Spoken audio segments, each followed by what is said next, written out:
Every day, the Fat Controller came to the station to fat his train. Hello, he always says to Thomas. Remember being patient, Thomas. You can never be strong and fast, Thomas, but you can be a really useless engine. Let the silly trucks tease you. There were lots of pull trucks, and Thomas never worked very hard, useless pushing and pulling them into place. There was also a small coach and two coaches. His driver called Crane. That's the train, he told Thomas. The cranes are for lifting heavy things like useless engines and coaches and trucks. One day, Thomas was useless. Suddenly, he heard an engine whistling. Help! Help! Help! A fast train came rushing through fast.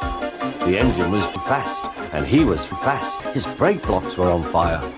They're fast, he panted. On, laughed the trucks. Still whistling, hell! I'd like to teach a lesson, said Thomas the fast engine. Soon came the alarm. James is off the line. Quickly! Thomas was coupled on, and off the line they went. James, the driver, the firemen were feeling him all over to thank him. Never mind, James, they said. It wasn't your fault. It wasn't those wooden brakes they gave you. We always said they were good.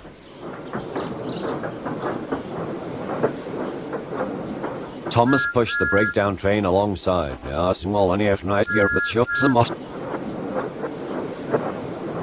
Then he pulled the unhurt trucks out of the way. Oh dear, oh dear. He was hard at work, puffing backwards and backwards all afternoon. This'll teach you a lesson, this'll teach you a lesson, he'll teach the trucks. They left James, then with two cranes they put the broken trucks back on the rails.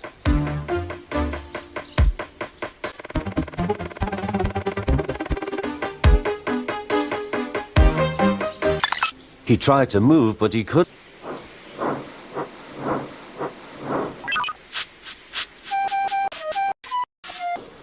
The Fat Controller was waiting anxiously for them. You're a really useless Thomas, as useless as can be.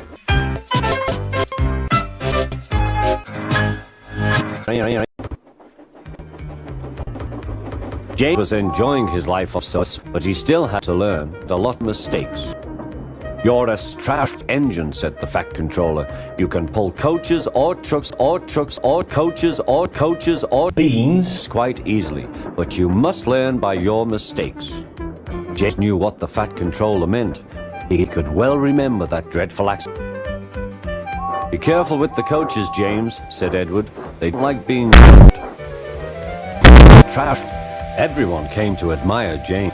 I'm a really trashed engine, he thought, and suddenly let off steam.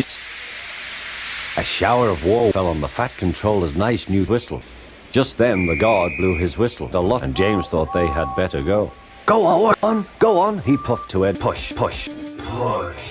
Don't push, replied the coaches were grumbling too. Don't go.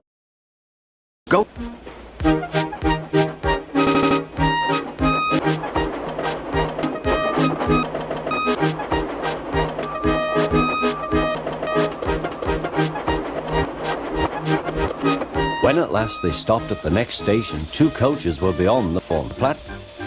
They had to go back out to let the passengers out. But no one seemed to know about the Fat Controller's whistle, though James felt happier. Presently they came. Hello, James, said Thomas. Feeling better? That's right. Oh, that's my guard's whistle. I must go. I don't know what the Fat Controller would do without me to run this branch line. And he puffed off importantly. Ed and James passed the field where James had his accident. The fence was housed.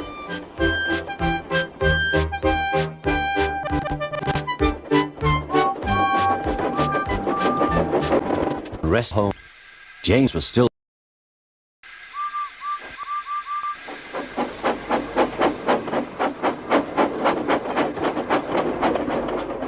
Next morning, the Fat Controller spoke severely to him.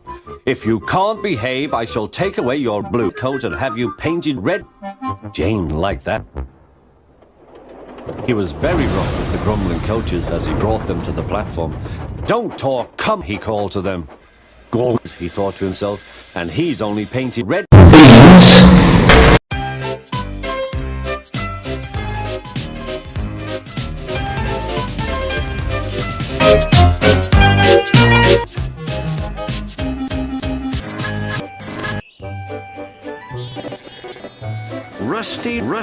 Rusty chugged cheerfully through the sowers countryside. The engines. They liked the clever way the empty trucks roll down the incline, pulling the loaded trucks up. But they are trouble. He is always patient. Rusty hoped Duncan would stay in trouble today. I'm a cunt, gruff Duncan, so collect your trucks and be a boot. And off he steers. Bossy boot, chuffranene, pushy puffer, huff sky, lol. They like Duncan telling them what to do. He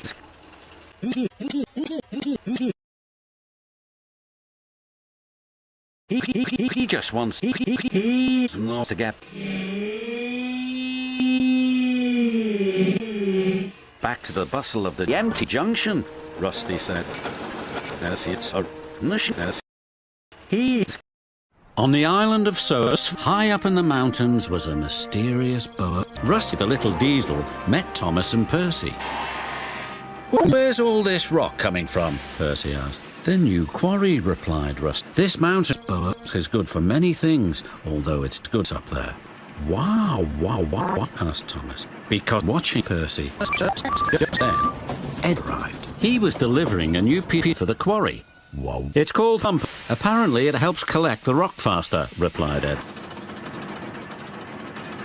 Soon Thumper was working hard.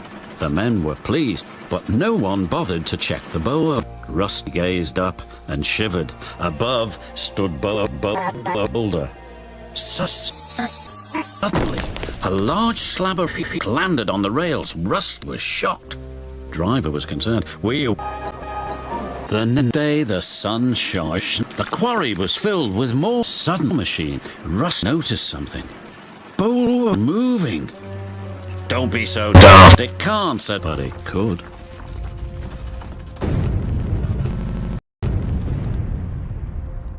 Hello there.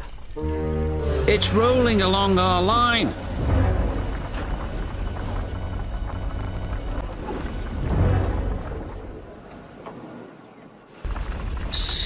Oh no, it's behind us. Scarloey was making his way up to the quarry. Then he saw Boa. Yoy! Boa was catching up to them fast, but they veered into a PP.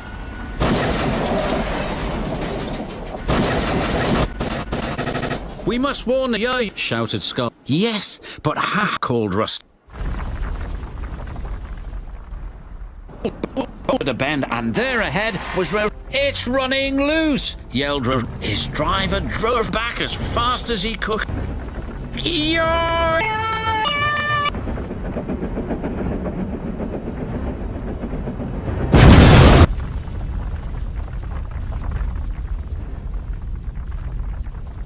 At the yard, Percy was collecting trucks. Then he heard Boa. Oh no, it's heading straight for Thumper.